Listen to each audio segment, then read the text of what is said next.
Диний чөйрөнү жөнгө салуучу негизги мыйзам бул Кыргыз Республикасынын дин тутуу эркиндиги жана диний уюмдар жөнүндө мыйзам болуп эсептелинет.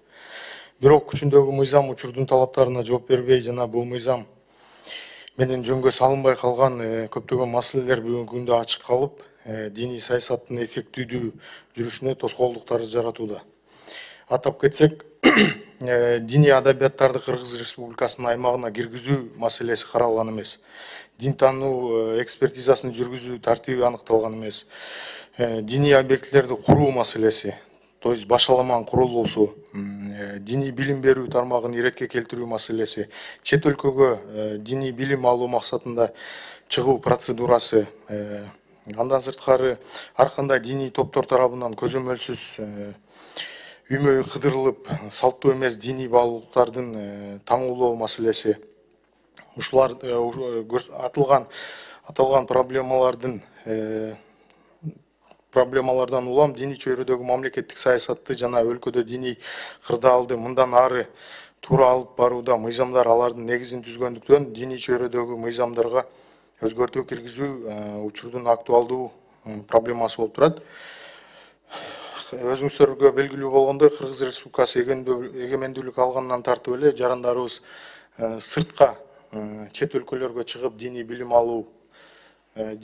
алып, андан кийин ошол жактагы бизге салттуу эмес болгон дин таратуу ыкмаларын алып келишип, анан натыйжасында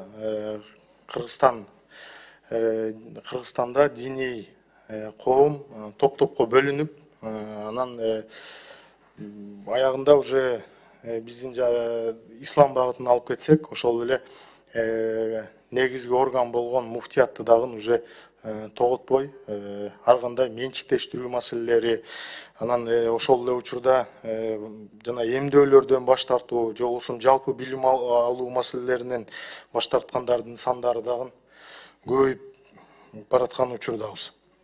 Ушундан улам бүгүнкү күндөгү жарандарыбыздын динге болгон талаптары күн сайын күчөп бараткандыгын эске алып, диний чөйрөдөгү саясатты дагы бүгүнкү замандын талабына жараша жүргүзүү зарыл экендиги келип чыкты. Жогорудагы көйгөйлөрдү чечүү жана диний чөйрөдөгү мамлекеттик саясаттын натыйжалуулугун жогорулатуу максатында Дин комиссиясы тарабынан дин тутуу эркиндиги жана диний бирикмелер жөнүндө Кыргыз Республикасынын мыйзам долбоору жаңы редакцияда иштелип чыкты.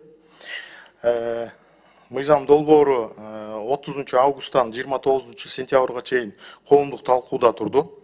Андан кийин президенттин жетекчилиги менен 5 ирет талкууда болду, алымдардын катышуусу менен, конфессиялардын катышуусу менен. Андан сырткары деле дин өкүлдөрү, мамлекеттик органдар, маалымат агенттиктери, саясий, коомдук жана башка уюмдар менен жалпысынан 30дан ашуун талкууга алынды. Эң мындай көп талкуу болгон мыйзамдардын биринин катарына кирип турат азыркы күндө ушул мыйзам долбоорубуз. Анан ошол эле мыйзам долбоорунда болуп келген маселелердин эң негизги бир талаш маселелеринин катарына кирген бул үймөй кыдыруу маселеси болду. Ал үймөй кыдыруу маселеси боюнча дагы биз Кыргызстан Алымдар кеңешине, анан православ чиркөөсүнө салттуу болгон диний конфессияларга биз кайрылып, алардын ой пикирлерин алганда, алар официалдуу түрдө жазылуу маалыматтарды беришти, что бул үймөй кыдыруу ыкмасы эч кандай бир милдеттүү ыкмалардын катарына кирбегендиги боюнча. Анан мыйзам долбоорунда дагы бир актуалдуулугунун дагы бир көрсөткүчү бул мурда мечит, биздин мечиттер, например, мечит, храм, сыйынуучу бөлмөлөр мурда диний уюм катары катталып келген болсо, жаңы долбоор өткөндөн кийин бул уже как диний объект деген статуска ээ болот. Анан бул дагы болсо бир жеңилдетилген процедура менен каттоого алынат. Негизинен өзүңүздөргө маалым болгондой, акыркы 3 жылда биз тийиштүү мамлекеттик органдар менен биргеликте республиканын аймагында, региондордо биз мониторинг жүргүзүлдү диний кырдаалга. Анан ошол кезде көптөгөн проблемалар, көптөгөн көйгөйлүү маселелер аныкталды. Алардын арасында ошол эле мыйзамсыз диний ишмердүүлүк жүргүзүп жүргөн диний мекемелер, диний уюмдар болду.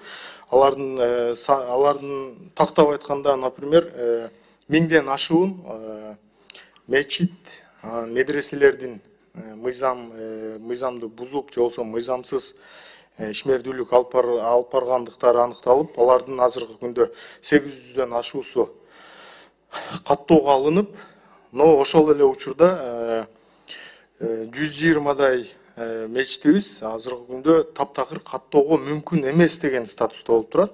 Бул дагы бизге бир ошол жергиликтүү мамлекеттик органдар менен, жергиликтүү ошол конфессиялардын өкүлдөрү менен биргеликте ушул маселени дагы чечим кабыл алуу зарылдыгы турат. Анан мындан сырткары диний объектилердин курулуусуна жана каржылануусуна түздөн түз тиешеси бар болгон бул Кыргыз Республикасындагы кайрымдуулук фонддору болуп эсептелинет.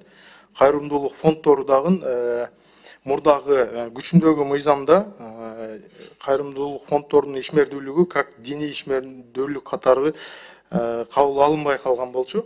Азыр биз мыйзам долбоору менен ошол кайрымдуулук фонддорунун курулуш иштерин дагы как диний ишмердүүлүк катары кабыл алдырылып, натыйжасында каттоого алынат.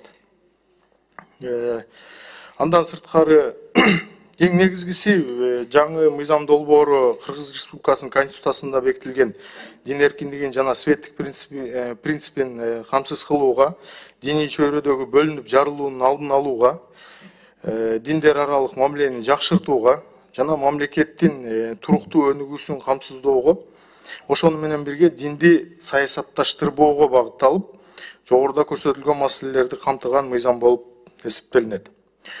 Урматтуу депутаттар, кыскача баяндама ушундай. Айтылгандарды эске алуу менен сунушталган мыйзам долбоорун колдоп берүүңүздөрдү өтүнөбүз.